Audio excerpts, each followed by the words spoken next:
Hagrid is known to all, the towering, kind-hearted keeper of keys and grounds at Hogwarts, a lover of dangerous magical creatures and a steadfast ally to Harry Potter. But beneath his wild beard and oversized coat lies a small, curious secret, one tied to the question of money.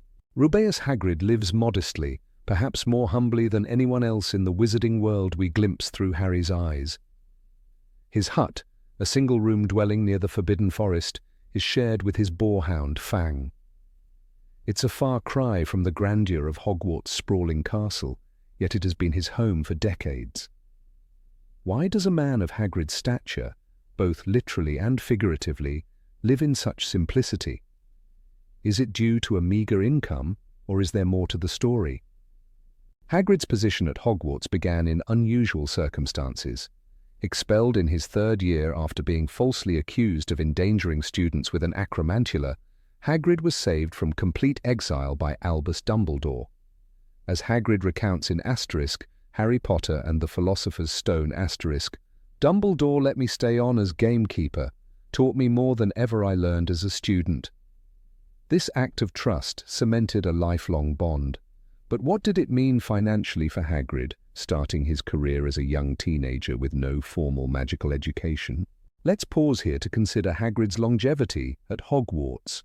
Official records suggest he began working as a groundskeeper in the early 1940s and held the position until the Battle of Hogwarts in 1998. That's over 56 years of service. Unlike most employees, Hagrid has minimal expenses. His hut, provided by the school, incurs no rent or upkeep. Meals are covered in the Great Hall, and his wardrobe consists largely of the same oversized coats and boots we see throughout the series. Even his possessions, his pink umbrella concealing his wand, a crossbow, and a collection of pots and pans, are utilitarian at best. So, what about his salary?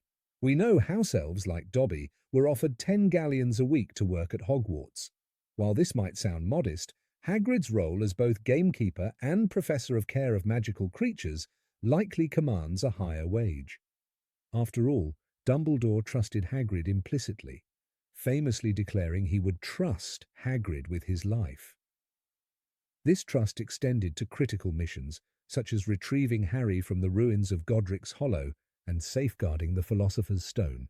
Surely such trust would come with appropriate compensation. Evidence of Hagrid's financial standing appears subtly throughout the series. In Philosopher's Stone he guides Harry through his first visit to Gringotts. There, Hagrid has no trouble accessing the Potter's Vault and another top-secret vault with just a key and a letter from Dumbledore. The goblins, known for their suspicion and meticulousness, grant him access without hesitation. Could this familiarity stem from Hagrid being a known patron with a vault of his own? Hagrid's purchasing power also reveals clues. Consider his gifts to Harry, a snowy owl, Hedwig, for his 11th birthday. White snowy owls are rare, and none of Harry's classmates own one quite like her. Later, Hagrid gifts Harry a small enchanted pouch made of moleskin for his 17th birthday. He describes it as rare, and it's implied that such an item is highly valuable. Even the three-headed dog, Fluffy, which Hagrid casually mentions buying from a stranger in a pub, would have required a significant sum to acquire. These examples suggest a level of financial security not immediately apparent from his modest lifestyle. Furthermore, Hagrid's familiarity with wizarding currency hints at regular financial transactions. When explaining the wizarding money system to Harry, he effortlessly breaks down the conversion rates between galleons, sickles, and knuts, a task that even seasoned wizards find confusing. This fluency suggests he's no stranger to managing money.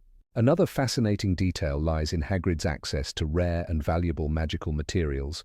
Unicorn hair, stored casually in his hut, fetches 10 galleons per strand. Acromantula venom, another substance Hagrid could easily acquire, is valued at 100 galleons per pint. While these resources might not be sold outright, their availability hints at Hagrid's potential to amass wealth if needed. Yet despite these signs of potential affluence, Hagrid remains grounded. His joy comes from his relationships, his work, and the creatures he cares for. Even if he is wealthier than he appears, it doesn't define him.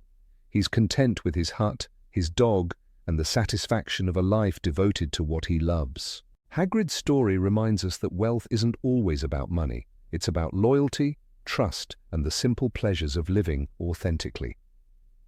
While the question of Hagrid's financial status might remain a playful mystery, there's no doubt that he's rich in the ways that truly matter.